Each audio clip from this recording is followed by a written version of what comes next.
away. Run away. Craft time. We're on day a lot of quarantine. And I've really been enjoying these tiered trays for my coffee and tea station. And a thing that I've been seeing are these wooden bead garlands. So Mom and I did some research, and I'll link the video down below of the tutorial that I followed because it is very thorough and informative. So we decided to get the supplies and try to make a couple of these on our own. First supply you're gonna need is some paint brushes. Then you're gonna need paint. When Mom and I went to Walmart yesterday, the Apple Barrel matte acrylic paints were on sale for 50 cents a bottle, which when I was looking on Amazon, I was looking at a pack of, I think 16 bottles for around $20. So I just was then able to pick specifically the colors I wanted rather than purchasing a prepaid pack. This garland, I'm going to do a carrot theme. So I'm using Snow White, lime tree, and pumpkin orange. Then you're gonna need these wooden beads. You can do different sizes on your strand. We chose the 20 millimeter, and we got these in a pack of 30 at Joann's. I don't remember how much the packs were. I think they were $12 or something. Maybe $12, Mom said. But then what we did is we went ahead and ordered a bulk pack of 200 on Amazon for like $12. So definitely Amazon is the better deal, especially if you're going to be making lots of these. But because I was impatient and wanted to do the craft now, we went ahead and got some to tide us over until our Amazon package gets here. So we have those. We also have cake pop sticks that we went ahead and stuck in the styrofoam pieces. We actually just got in my bookcase for my scrapbook area, and if you guys want me to do like an updated, I don't think I've actually ever done a tour of my scrapbook area, so I don't think it would be updated, but a tour, let me know. But these came in the packaging, so we just took them out and popped these popsicle cake pop sticks in them. So what we're gonna do is we're gonna paint the beads, and then when the beads are drying, pop these in the cake pop sticks in the foam board so they can dry without rolling into each other. I think ideally this is supposed to stay like this, but the hole for the bead size that we chose slips right through. But if you have a smaller hole in your bead, like I said, ideally you'd want it to probably stay like that. And then the last thing you're gonna need is the jute, but we're gonna actually paint the beads first and then string them on. So this kind of comes in when you're ready to string, but we kind of take this into two parts because we do the painting of the beads first. I'm also gonna use, this time, I did not do this on the first strand that I did, which is what you guys saw in the intro, but I'm gonna use Mod Podge and see if I can put glitter on the orange beads, because I think it'd be really fun just to add a little pop of glitter. Like I said, I haven't done it yet, so this will be the first time trying it. But I'm gonna pop you guys up and speed through us actually painting them, so you'll kind of see what the process looks like. And then when the beads are dry, I will show you stringing them and how I tie it off and finish it off. So let's get started.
washing paintbrushes out. Beads are painted and ready to dry.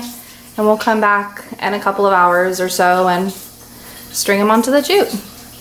I really like how the orange glitters came out.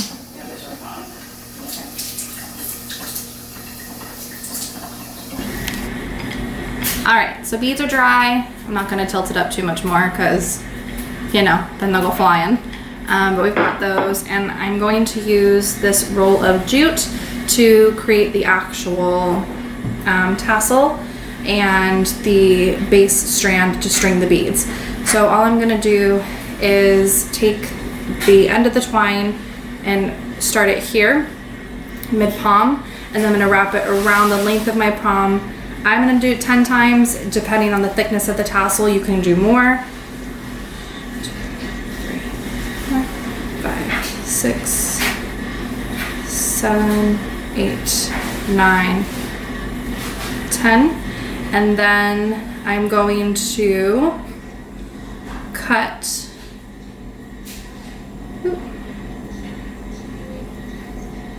It's actually not gonna cut just yet. I was gonna say, what I'm probably gonna do first is, because I want this at the end, I'm gonna do the length of my garland more than I need, so probably like an arm span. Cut that.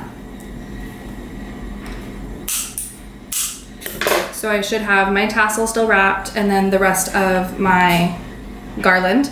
Then I'm gonna cut one more piece, because this is what I'm gonna use to tie my tassel together, so it doesn't need to be super long. I'm gonna wrap it around. Sorry, you can't see what I'm doing here. I'm just wrapping it underneath, and I'm gonna tie a knot so I can let go. I don't have to have it on my hand again. There we go.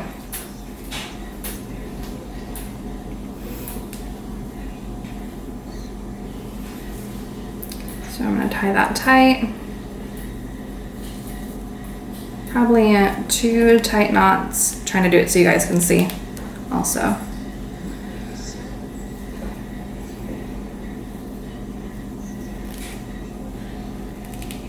All right, so then I'm gonna go ahead and leave these out. This is what I just tied to keep the loops together.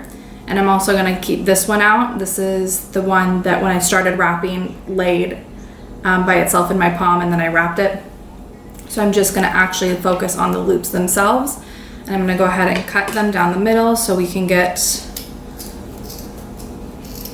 the start of the tassel. So then what you're gonna do is, now you've got all of these strings hanging off from the end of your garland. So what you can do at this point is string the beads, but I'm actually gonna finish the tassel just because I'm already working on it. So I'm gonna take, sorry, I'm just tightening this, there we go. I'm gonna go ahead and take one more length of twine. Again, doesn't have to be too much or exact. I'm probably just gonna do, you know, a little over 12, maybe like 16, 18 inches. Okay. Let me get the jute out of the way. So what you're gonna do is you're gonna make sure that these are kind of flush together, because there's gonna be a natural separation. So you wanna squeeze them tight together.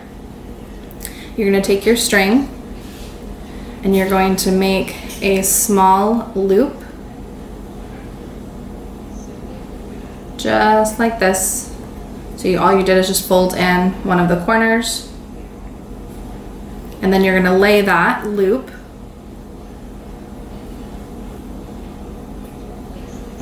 face up. And then you're gonna wrap your remaining garland around. Again, I'm gonna probably do this 8 times, 3, maybe 6, 4, 5. Yeah, I'll go 6 times. And then you're gonna take this end and find your loop, and you're gonna go underneath, or through the loop and underneath, and pull tight, and that's gonna create a knot underneath your tassel.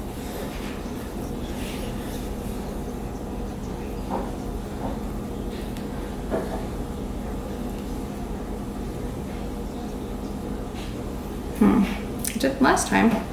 I did something wrong because it did not create a knot. Maybe I just went the wrong way. Here, let's try this again. Let's go this way. There we go.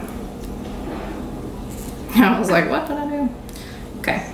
And then you can cut all of your little ends so they don't look so scraggly.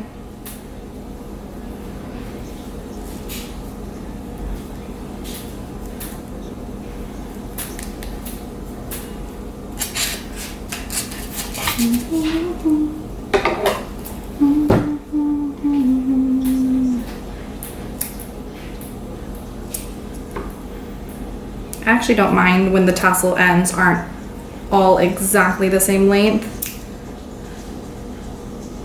They can have a little texture to them, be a little bit different. See? So there's your tassel. I might straighten that up a little bit more. Those are a little wonky.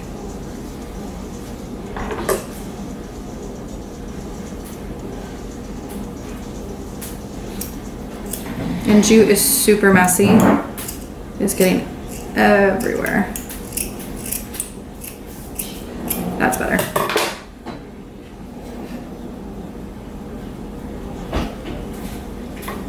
I like to cut that little top part. Okay, so once you have your tassel, all you're gonna do is then actually string the garland. So I'm gonna use a piece of tape. There's flying jute everywhere.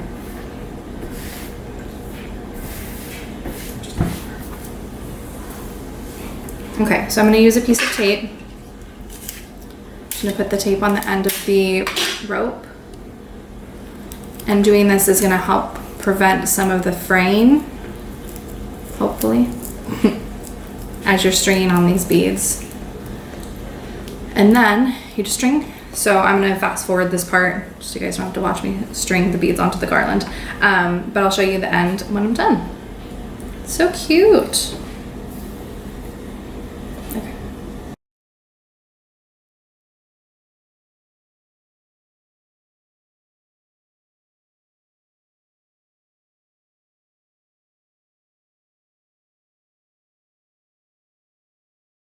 Okay, so I have my garland. Love how it is right now. What I'm gonna do is, instead of adding another tassel at the other end, as you saw with the bunny one, I like having the charms or medallions. So I actually have this wood adhesive carrot that I'm gonna stick on the end. So because it's actually already adhesive, what I kind of figured out with the spring rabbit one that I did is I'm gonna peel back the adhesive, or not peel back the adhesive, peel back the clear protective sticker to show the adhesive, although this one is not peeling well. So I hope that it doesn't rip the adhesive off. Might end up having to do a lot more hot glue on this one, which is fine. There we go. Fine, it's coming off. Okay, there we go. And then I'm gonna take the end of the burlap or the jute and I'm gonna lay it down on the back of the carrot. I'm gonna try to leave some room up at the top, maybe an inch or so that the beads have some wiggle room and then it's not so tight, because you want the beads to be able to kind of fall, be malleable, flexible, so you can kind of play with them on your tiered tray or in your decor. So this is what it looks like right now. So I just laid the jute across the adhesive back, left about, I'd say maybe half an inch or so, like I said, so you have a little bit of room to play with the beads. Then what I'm gonna do is add some hot glue on to the jute and then stick this orange piece of cardstock that I cut to be the same size on top. So that way, if this does turn over, you don't see an adhesive back with a piece of jute. You just see an orange cardstock piece that matches the front of the carrot. So I'm gonna go ahead and do that part. I hate hot glue, which is, I'm sure, like blasphemy among crafters, because I just burn myself every single time I use it. So I gotta work quick.